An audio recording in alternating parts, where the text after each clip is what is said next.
Do you hear this noise? It's coming from a 2001 GMC Yukon XL SLT with an 8.1 Vortec engine. We're going down the road, all of a sudden we hear knock, knock, knock.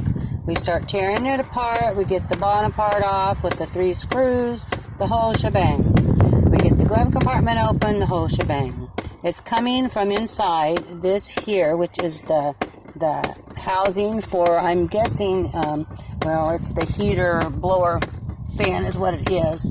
I can't lift it up right now. My husband's under there. We've taken the fuses out. We're trying to get the noise to stop. Don't know how to make it stop. We've pulled the fuses. We've disconnected everything we can. So, should be a simple fix. As we're on the side of the road and we're tearing the car apart.